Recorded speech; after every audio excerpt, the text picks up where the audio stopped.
Hello, welcome to Sumo biology online classes. तो देखिए, हम लोग चैप्टर डिस्कस कर रहे हैं इवोल्यूशन, क्लास 12 बायोलॉजी का चैप्टर 7 इवोल्यूशन। उससे एक टॉपिक है ब्रीफ अकाउंट ऑफ इवोल्यूशन। इसमें इन्होंने जब इसको डिस्क्राइब किया है तो इन्होंने प्लांट और एनिमल्स का इवोल्यूशन साथ साथ इन्होंने पढ़ाया है। ठीक है जी। तो यहाँ पे ये कह रहा है कि लगभग 2000 million year ago first cellular life form evolve हुई। First cellular life form evolve हुई फ्रॉम किससे इवॉल्व हुई?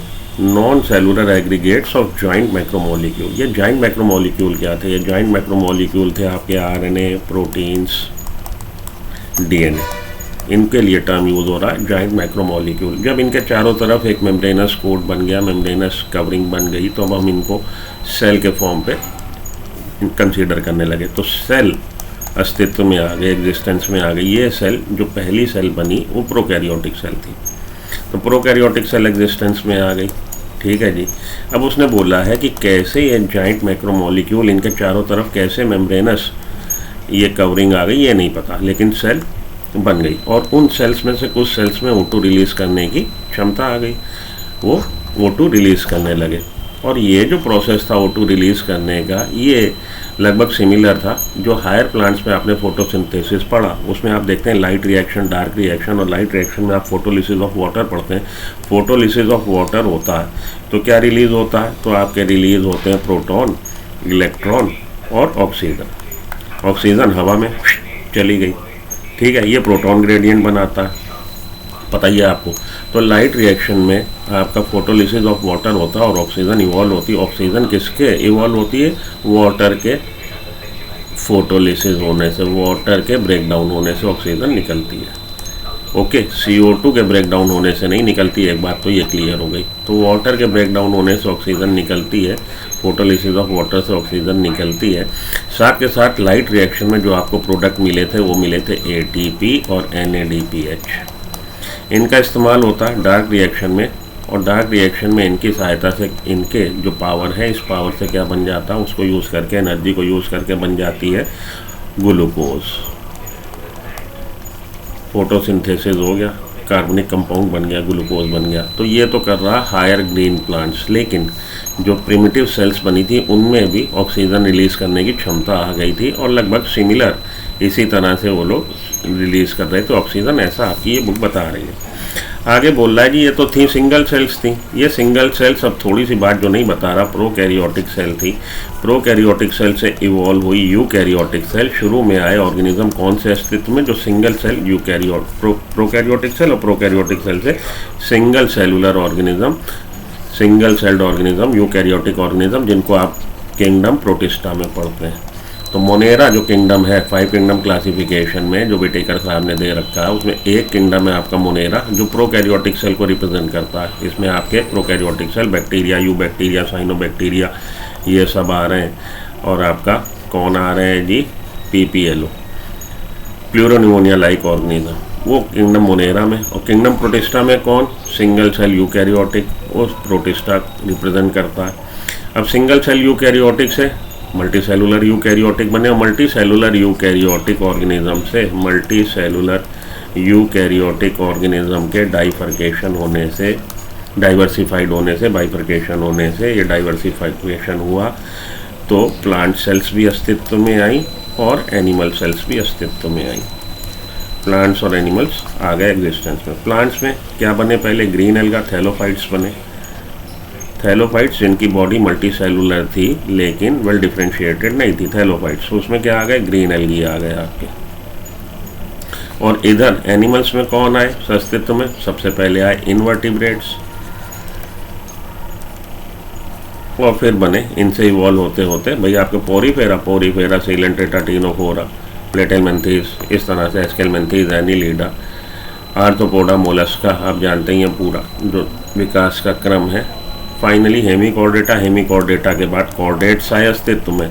कॉर्डेटा में कौन आ रहे हैं? कॉर्डेट में वो आ रहे हैं जिनके एम्ब्रॉयनिक लाइफ में नोटोकॉर्ड होगी, और वो नोटोकॉर्ड अगर बोनी या कार्टिलेजिनस वर्टिब्रल कॉलम से रिप्लेस हो जाएगी तो वर्टिब्रेट। तो कॉर्डेट को फर्दर बांटा ने यूरोकॉर्डेटा, सिफेलोकॉर्डेटा, वर्टिब्रेटा। ठीक, यहाँ तक आप जानते हैं एनिमल किंगडम आपने पढ़ रखा है। वर्टिब्रेटा में फर्दर आप देखें एग्नेथा, ग्नैथोस्टोमेटा, एग्नेथा में कौन आ रहा है? जो एनिमल्स जिनमें आपका विदाउट जॉ और विद जॉ।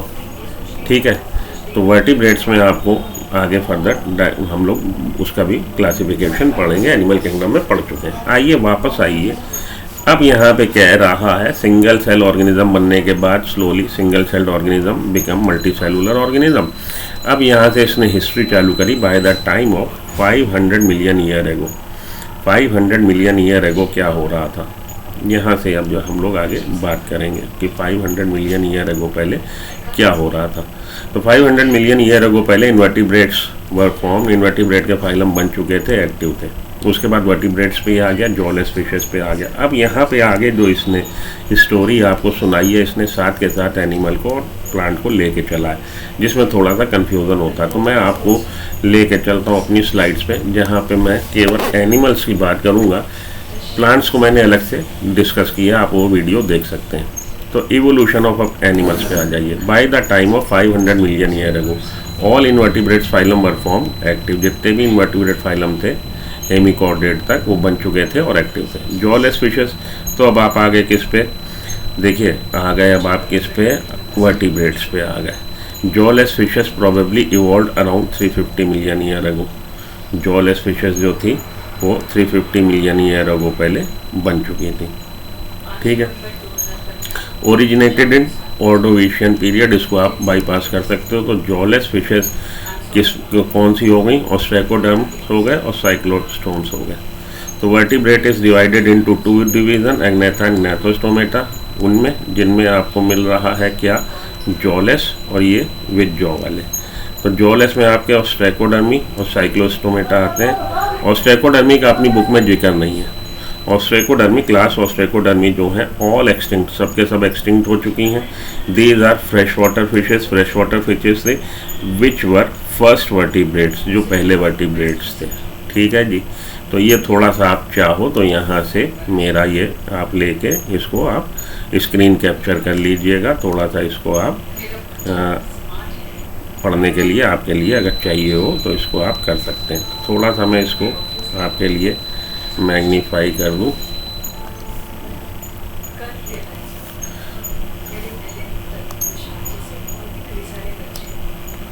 तो वर्टिब्रेट्स को हम लोग डिवाइड कर सकते हैं एग्नेथा, ग्नैथोस्टोमेटा में। एग्नेथा में आ रहे हैं आपके ऑस्ट्रेकोडर्मी, साइक्लोस्टोमेटा। ऑस्ट्रेकोडर्मी में ऑल एक्सटिंक्ट वो फिशेज हैं जो एक्सटिंक्ट हो चुके हैं, सब एनिमल्स इसके एक्सटिंक्ट हो चुके हैं। These are fresh water fishes which were first vertebrate. ठीक है जी, हो गया, समझ में आ गया। आइए आगे चलूँ अब। तो यहाँ तक हम लोग बात कर चुके और आपकी बुक के हिसाब से पढ़ रहा हूँ मैं। तो जॉलेस फिशेस जो हुई इवॉल्व हुई करीब 350 मिलियन ईयर एगो। एनिमल्स के लिए उसने चालू किया है 500 मिलियन ईयर एगो से अपनी बुक एनसीईआरटी में, और जॉलेस फिशेस जो अस्तित्व में आई हैं वो 350 मिलियन ईयर एगो पहले इवॉल्व हो गई। आगे चलिए। Fish with stout and fins could move on land and go back to water. तो फिश, ऐसी फिशेस जिनमें आपको फिन्स मिल रहे हैं, वो काफ़ी स्ट्रॉन्ग फिन्स मिल रहे हैं, वो क्या कर रही हैं। तो ये देखिए, jawless fishes probably evolved around 350 million year ago. Seaweeds and few plants, ये आपके प्लांट्स का आ गया। सीवीड्स बोलते हैं हम लोग एल्गा को। We are told that organism that invaded land were plants. तो लाइफ वो ओरिजिनेट हुई है वाटर में, और उसके बाद लाइफ फॉर्म आपके डाइवर्सिफाई होकर प्लांट और एनिमल्स। प्लांट पहले आए धरती पे। They were wide spread on plant when animals invaded land. तो जब तक एनिमल्स धरती पे आए पानी से निकल के, तब तक लैंड पे चारों तरफ प्लांट फैल चुके थे।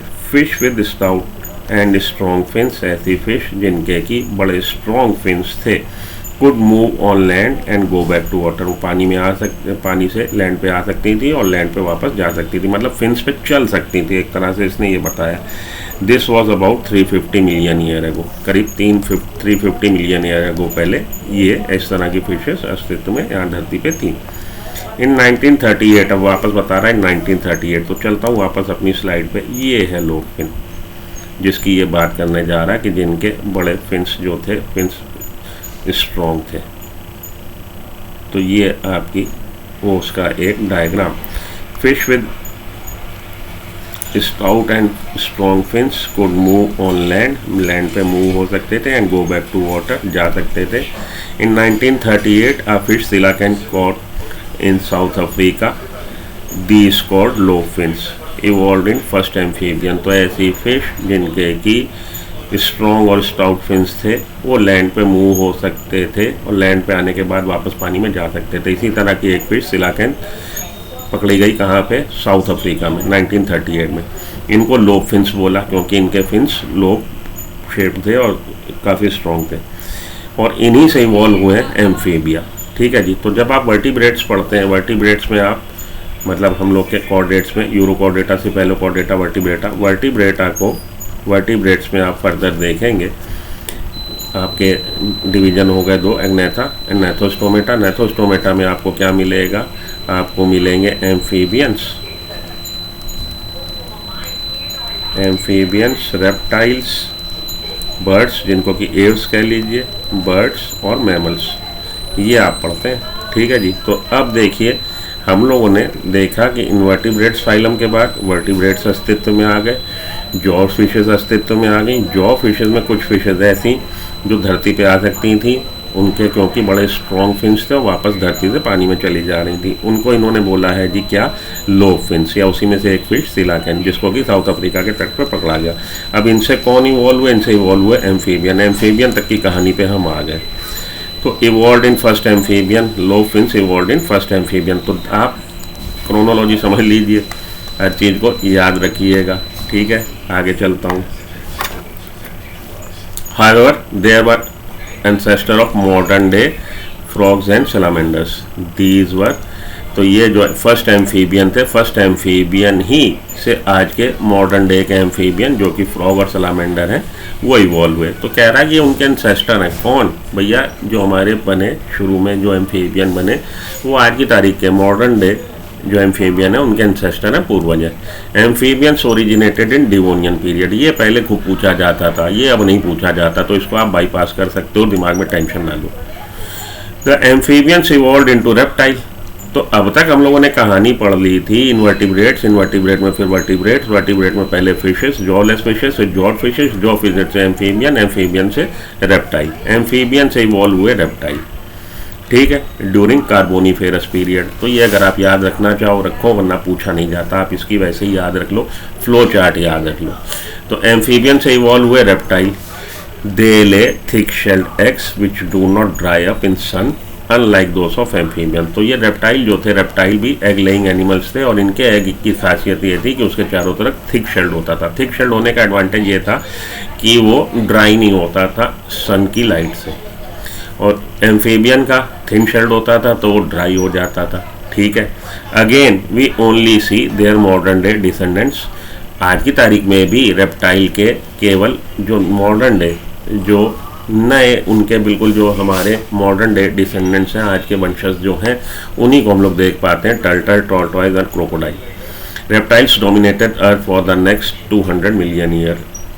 इन्होंने अगले 200 मिलियन ईयर इन्होंने खूब डोमिनेट किया अर्थ पर, धरती पे खूब इन्होंने आतंक मचा के रखा, रेप्टाइल का ही बोलबाला रहा।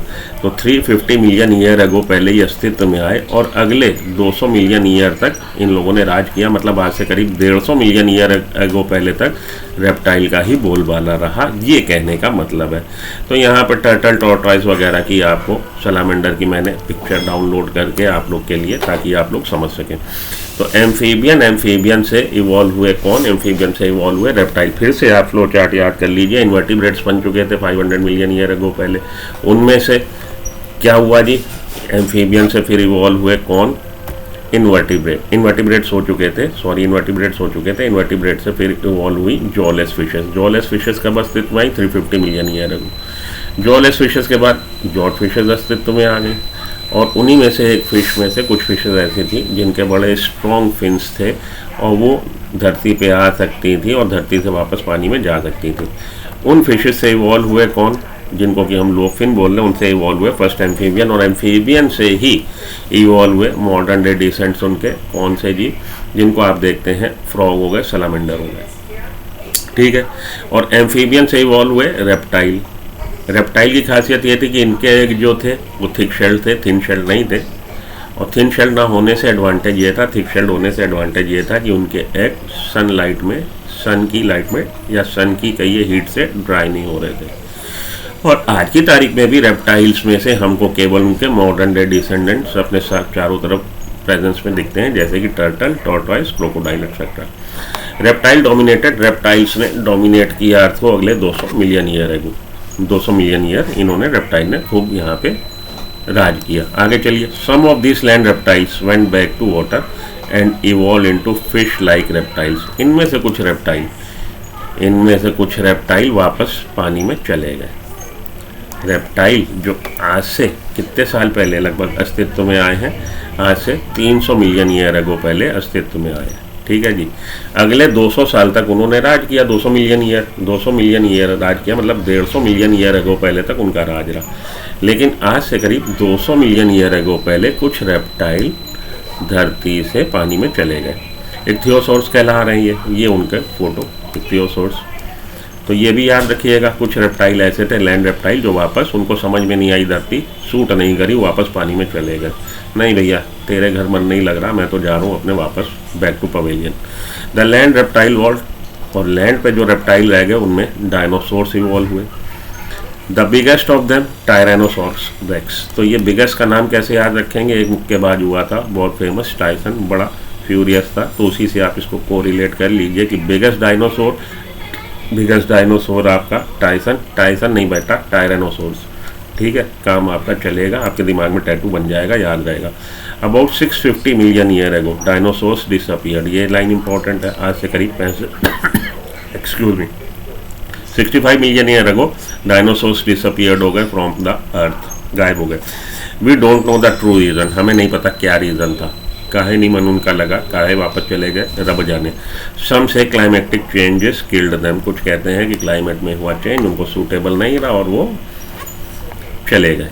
सम से most of them evolve into bird, और कुछ कह रहे हैं कि कुछ उनमें से बर्ड में इवॉल्व हो गए। द ट्रुथ में line between small size reptiles of that era still exist today. छोटे छोटे जो रेप्टाइल्स थे वो आज की तारीख में भी हमें अपने चारों तरफ मिल जाते हैं। अब रेप्टाइल तक का हम लोगों ने इवोल्यूशन पढ़ लिया, अब हम लोग आ रहे हैं किस पे, मैमल्स पे। Mammals took place, origin of mammal took place in Triassic period. याद रख लीजिएगा, it means dinosaurs and mammals originated in the same period. मतलब डायनासोर भी ट्रायसिक पीरियड में इवॉल्व हुए, ओरिजिनेट हुए, और मैमल्स भी ट्रायसिक पीरियड में ओरिजिन हुए। Dinosaur originate in Triassic period, dominate in Jurassic period and become extinct in Cretaceous period. ये लाइन आपकी एनसीईआरटी की नहीं है, लेकिन याद रख लीजिएगा। डायनासोर ओरिजिनेट हुए ट्रायसिक पीरियड में, मैमल्स के साथ मैमल्स का भी ओरिजिन जो हुआ ट्रायसिक पीरियड में हुआ। Dominate in Jurassic park picture आई थी, आपको याद होगा, इससे आपको याद रहेगा। जुरासिक उसका नाम ही इसलिए रखा गया था पार्क, क्योंकि डायनासोर का आतंक मचा हुआ था धरती पे जुरासिक एरा में, तो जुरासिक पार्क बना दी गई picture. Dominate in Jurassic and become extinct in Cretaceous period. ठीक है जी। One group of extinct reptiles synapsids acquired several mammalian character. तो रेप्टाइल्स का एक ग्रुप जिसको साइनेप्सिड बोल रहे हैं, उसमें मेमेलियन कैरेक्टर आए, और more mammal like belongs to order therapsid. और मैमल्स के लाइक के जो रेप्टाइल्स थे वो थेरेप्सिड आपके ऑर्डर में देखने को मिला। थेरेप्सिड ऑर्डर वाले जो रेप्टाइल्स थे उनमें ज़्यादा मैमल लाइक कैरेक्टर थे। भैया रेप्टाइल्स में से एक ग्रुप जो आज की तारीख में गायब हो चुका है वो ग्रुप है साइनेप्सिड, उसमें कुछ मैमल लाइक कैरेक्टर आए, लेकिन ज़्यादा मैमल के नज़दीक कौन है, ज़्यादा मैमल के नज़दीक थेरेप्सिड है, जो आपकी बुक भी दिखा रही है। कैसे, अभी उसको डायग्राम को डिस्कस कर लीजिए। आइए देखिए, इन्होंने दिखाया अर्ली रेप्टाइल, जिसको कि इन्होंने दिखाया है कि ये एक्सटिंक्ट हो चुका है। ठीक है, आपकी बुक का डायग्राम है, बुक पे चलूँ। आइए, बुक की सारी लाइनें पढ़ दी हैं अभी तक मैंने, अब ये डायग्राम को अब आप समझिए। अर्ली रेप्टाइल जो एक्सटिंक्ट हो चुका है, इसमें इसका डाइवर्सिफिकेशन हुआ, बाइफरकेट हुआ, एक ब्रांच निकली साइनेप्सिड, एक ब्रांच निकली सौरोप्सिड। अब इस डायग्राम को रीड करने का तरीका आप समझ लीजिए। साइनेप्सिड, यही उसने बोला कि एक ग्रुप ऐसा था जिसमें मैमल लाइक कैरेक्टर थे। साइनेप्सिड से कौन इवॉल्व हुए, प्लाइकोसॉरस इस समय गायब हो चुके हैं। इनसे कौन इवॉल्व हुए, ऊपर दिखेगा यहाँ पे हमारे थेरैप्सिड्स, जो कि मैंने आपको बुक वहाँ पे लिख रखा है, थेरैप्सिड्स जो एक्सटिंक्ट हो चुके। तो ये ज़्यादा क्लोज है, इसमें ज़्यादा मैमल लाइक कैरेक्टर है। हालांकि इसमें मैमल लाइक कैरेक्टर थे, लेकिन थेरैप्सिड्स में और ज़्यादा मैमल लाइक कैरेक्टर थे, और थेरैप्सिड्स से ही इवॉल्व हुए मैमल्स। तो हमारे अर्ली रेप्टाइल जो एक्सटिंक्ट हो चुके उसकी दो ब्रांच आप बना लीजिए, साइनैप्सिड्स और सौरोप्सिड्स। ठीक है जी, साइनैप्सिड से इवॉल्व हुए, प्लाइकोसॉरस एक्सटिंक्ट हो चुके, थेरैप्सिड एक्सटिंक्ट हो चुके, और मैमल्स इनसे इवॉल्व हुए। अब सौरोप्सिड से इधर देखिए, जो आपके मॉडर्न डे डिसेंट्स हैं वो इवॉल्व हुए हैं। इसमें आपको मिलेगा ऊपर, जब हम लोग देखेंगे तो आपको क्या क्या मिल रहा है। टर्टल इसी से इवॉल्व हुआ, लिजर्ड इसी से इवॉल्व हुआ, स्नेक्स इसी से इवॉल्व हुआ, टाटारस इसी से इवॉल्व हुआ। ठीक है जी, ओके। किससे? सौरोप्सिड से। तो सौरोप्सिड से इवॉल्व हो रहा है। थोड़ा सा इसको शॉर्ट कर लूँ ताकि एक ही फ्रेम में आ जाए, पूरा आपको समझने में आसान हो जाए।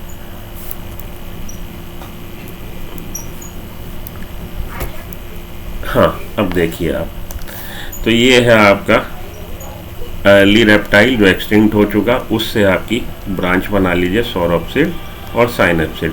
सौरोप्सिड से जो मॉडर्न डे डिसेंडेंट्स हैं, टर्टल्स, लिजर्ड, स्नेक्स, टाटारस। ठीक है, इसको आप अलग अलग पीरियड में याद करने की अब आखिरी दिनों में कोशिश ना करिएगा कि जुरैसिक में आप इसको यहाँ से सोचें जुरैसिक में ओरिजिनेट हुआ है, ट्रायसिक में, ये ट्रायसिक में ओरिजिनेट हुआ है, तो उससे आप उलझ जाओगे, बहुत ज़्यादा कॉम्प्लिकेट हो जाएगा। उतना ना उलझो, वो उलझना था तो आज से 2-3 महीने पहले आपको उसको बिल्कुल ही, अगर आप चाहते हो 360 या कुछ ऐसा कि आउट ऑफ द बॉक्स आप क्वेश्चन कराओ, तो बेटा उतने गहरे में ना जाओ, ज़्यादा गहरे में जाने पे भी दिक्कत है। आपने क्या याद रखना है कि अर्ली रेप्टाइल को बांट दीजिए आप दो में, सौरोप्सिड और साइनैप्सिड। साइनैप्सिड में मैमल लाइक कैरेक्टर है, साइनैप्सिड से इवॉल्व हुआ प्लाइकोसॉरस, प्लाइकोसॉरस से थेरैप्सिड, थेरैप्सिड में मोर मैमल लाइक, ये मैमल लाइक ज़्यादा और इसी से इवॉल्व हुआ मैमल। ठीक है, सौरोप्सिड से आपके मॉडर्न डे डिसेंडेंट्स जो हैं इनके अर्ली रेप्टाइल्स के, जो आपके चारों तरफ आज की तारीख में टर्टल, टॉर्टॉइस, लिजर्ड, स्नेक, टाटारस, ये सब किससे? सौरोप्सिड से। और सौरोप्सिड से एक ब्रांच चाहिए जिससे निकला है थीकोडॉन्ट। थीकोडॉन्ट कौन होता है पता ही होगा आपको, ऐसे डेंटिशन जिसमें कि टूथ एम्बेडेड होता है, किसमें? बोनी सॉकेट में, उसके लिए थीकोडॉन्ट टर्म यूज होता है। तो थीकोडॉन्ट्स इससे बने, थीकोडॉन्ट्स जो कि कह रहा है एक्सटिंक्ट हो चुके। थीकोडॉन्ट को फिर बांट दीजिए BCD में। याद रखने का तरीका, BCD birds, crocodile and dinosaurs. तो ये आपके थीकोडॉन्ट से आपने याद में रखना है कि BCD, ए को छोड़ दीजिए, BCD बर्ड्स, क्रोकोडाइल, डायनासोर्स आज से 65 मिलियन ईयर अगो पहले गायब हो गए, उनको सूट नहीं करी धरती, तेरी दुनिया में दिल लगता नहीं, वापस बुला ले, वापस चले गए। क्यों वापस चले गए ये नहीं पता, उसके चक्कर में ना लगो क्यों वापस चले गए। तो सीधी सी कहानी क्या बनी? सीधी सी कहानी अब ये बनी, अब हम लोग इसको डिस्क्राइब कर सकते हैं, ये भी हम लोगों ने पढ़ लिया। चलिए वापस चलें अपनी, जहाँ से आ गए इधर। तो ठीक है, अब इसको डिस्क्राइब कर दिया आपके डायग्राम को, आगे चलूँ। आगे चलने में due to continental drift mammal evolve हो चुके। When South America joint North America, continental drift हुआ, जो टेक्टोरियल प्लेट है उनमें आपस में फ्रिक्शन हुआ, एक दूसरे से अलग हुई, जुड़ी। तो South America joint North America, South America जुड़ गया नॉर्थ अमेरिका से।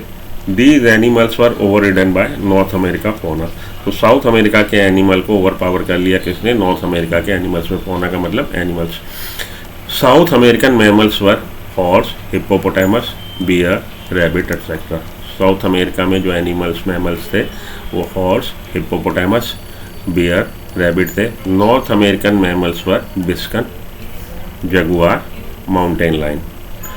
तो बिस्कन ये है आपका, बिस्कन जो भल्लाल देव वाला कह लीजिए भैंसा, जगुआर और माउंटेन लाइन। ठीक है जी, तो यहाँ पे कुछ फ़ोटो मैंने डाउनलोड कर दी ताकि आपको इमेजिन ना करना पड़े, आप सोचो कि ठीक है। तो साउथ अमेरिका और नॉर्थ अमेरिका मर्जर हो गया कॉन्टिनेंटल ड्रिफ्ट के कारण, और उसमें साउथ अमेरिका के जो मैमल्स थे, these animals were overridden by North American fauna. तो नॉर्थ अमेरिका के जो मैमल्स थे उन्होंने उसको ओवर पावर कर लिया। ठीक है, चलिए आगे। यहाँ तक समझ में आई है आपके? आगे चलता हूँ। First, fossil record of horse is excellent and man is fragmented. ये आपकी बुक की लाइन नहीं है।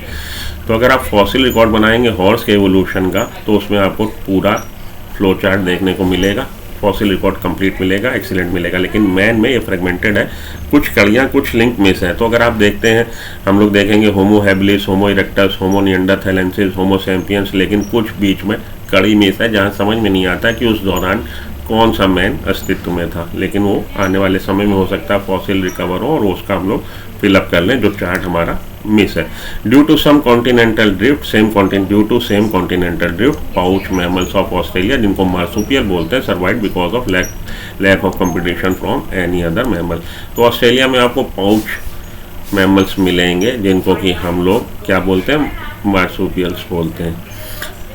इसमें आप क्या देखेंगे, जैसे कंगारू, तो उसको कंपटीशन कम देखने को मिला तो वो वहाँ पे सरवाइव कर गए। लेकिन बाकी के जो थे पाउच मैमल्स, कंपटीशन के कारण बाकी जगह उनका तो क्या बोलेंगे, एक्सटिंक्शन हो गया। At least we forget some mammals live only in water.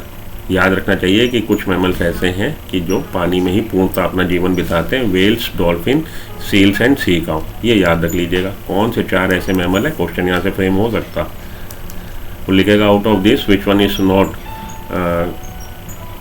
Only live in water, इस तरह से क्वेश्चन आपका बन सकता है। तो वेल, डॉल्फिन दे दी और सील दे दिया, एक आपको कोई और दे देगा। तो whale, dolphin, seals and sea cow ऐसे हैं जो पूर्णतः अपना जीवन किसमें बिताते हैं, पानी में। Evolution of horse, elephant, dog etcetera are special stories of evolution. इनका आप इवोल्यूशन का फ्लो चार्ट बना सकते हैं, एक बड़ी अपने आप में स्पेशल स्टोरी है। लेकिन ये हायर क्लासेस में अपनी बुक में लिखा कि आप स्टडी करेंगे, यहाँ पे मतलब नहीं है। The most successful story is the evolution of man with language skills and self consciousness. और सबसे ज़्यादा सक्सेसफुल स्टोरी इवोल्यूशन की कौन बता रहा है आपको, मैन का इवोल्यूशन का है। मैन का इवोल्यूशन पढ़ेंगे तो आपको लैंग्वेज स्किल्स का डेवलपमेंट हुआ है, साथ में सेल्फ कॉन्शियसनेस। हम लोग अपने अंदरूनी हालात के बारे में भी जानकारी रखते हैं, self consciousness. The first mammal शुरू थे, फर्स्ट मैमल जो थे वो शुरू थे। ये एक शुरू की फ़ोटो डाउनलोड यहाँ पे करके मैंने चिपकाई हुई है। अब ये देखिए, ये जो है ये फ्लो चार्ट है जिससे आपको आसानी हो जाएगी चीज़ों को याद करने में।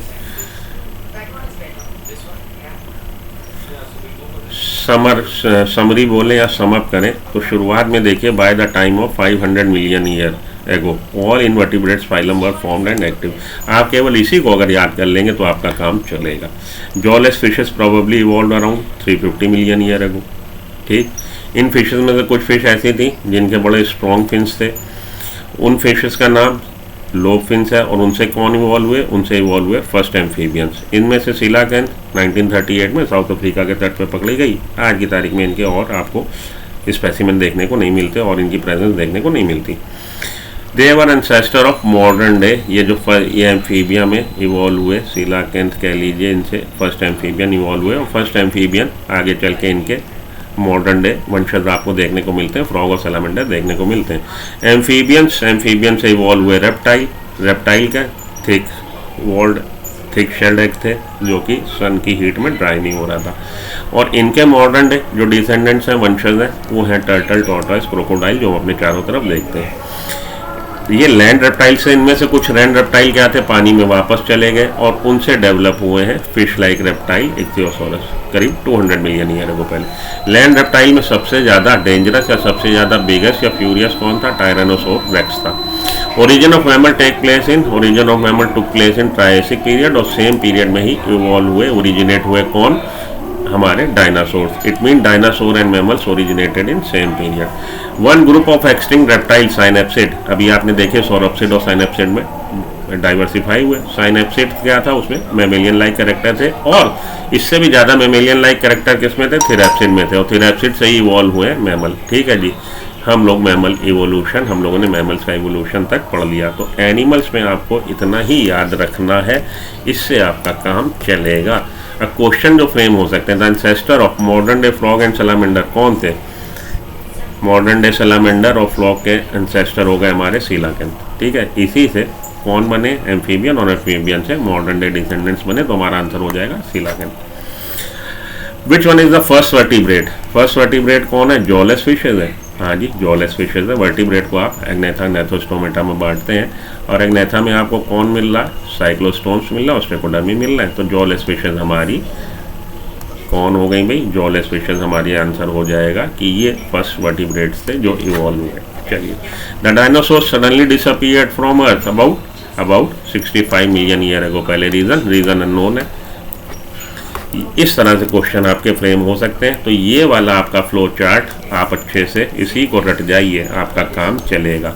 हाँ, वापस आता हूँ उस डायग्राम पे, जो डायग्राम आपको बहुत दिक्कत देता है। इसको आप कोरिलेट करने की कोशिश जियोलॉजिकल टाइम स्केल के साथ मत करिएगा, उसमें आप फंस जाओगे कि जुरैसिक पीरियड में ये इवॉल्व हुआ, टर्शरी में ये इवॉल्व हुआ या गायब हुआ, परमीनियन में ये हुआ। इससे आप अगर इस तरह से कोरिलेट करने की कोशिश करोगे, आप फंस जाओगे, फ़ायदा कुछ नहीं होगा, नुकसान होगा। इतना प्रेशर ना लो दिमाग पे। जिस तरह से मैंने पढ़ाने की कोशिश करी, अगर आपको सूटेबल लगे, मेरी एडवाइस आपको सूट कर रही हो, तो डेफिनेटली आप उस हिसाब से इस चार्ट को पढ़ लीजिए। कैसे? अर्ली आपके रेप्टाइल, फिर से एक बार कर दूँ, सौरोप्सिड, साइनैप्सिड से प्लाइकोसॉरस से थेरैप्सिड से मैमल। ठीक है, इसमें मैमल लाइक कैरेक्टर थे, लेकिन इसमें बहुत ही ज़्यादा मैमल लाइक कैरेक्टर थे, और हम कह सकते हैं मैमल किससे इवॉल्व हुए? थेरैप्सिड से इवॉल्व हुए। सौरोप्सिड से जो मॉडर्न डे डिसेंडेंट्स हैं इनके, किनके? रेप्टाइल के, जैसे कि टर्टल, टॉर्टॉइस, लिजर्ड और आपका टाटारस, स्नेक, ये सब इसी से सौरोप्सिड से इवॉल्व हुए। सौरोप्सिड से एक ब्रांच गई थीकोडोंट, और थीकोडोंट ने 3 दे दिए बच्चे।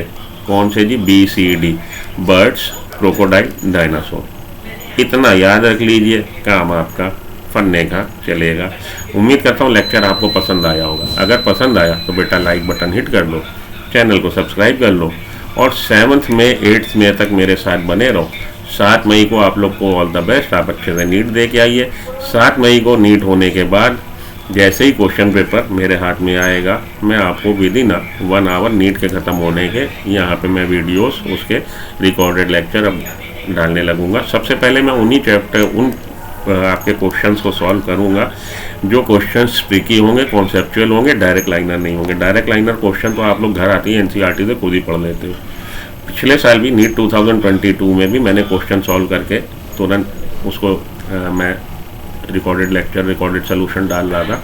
उसमें सबसे पहले मैंने आपका क्वेश्चन वो अटैम्प्ट किया था, जिसमें आपका क्वेश्चन था कि भाई कलर ब्लाइंडनेस को लेके था, या आपका रिकॉम्बिनेशन फ्रीक्वेंसी को लेके था कि सीक्वेंस बताइए जीन की, या आपका ATP कितने बनेंगे। उसी तरह से इस साल भी जो कॉन्सेप्चुअल क्वेश्चन होंगे, मानिए लिंकेज का क्वेश्चन कोई आ गया, तो सबसे पहले वही क्वेश्चन आपको सॉल्व करके मैं दूंगा, जो क्वेश्चन आपको डायरेक्ट लाइनर नहीं है, NCERT में डायरेक्ट नहीं है।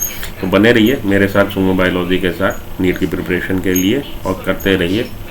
हाँ, हिम्मत ना हारिएगा।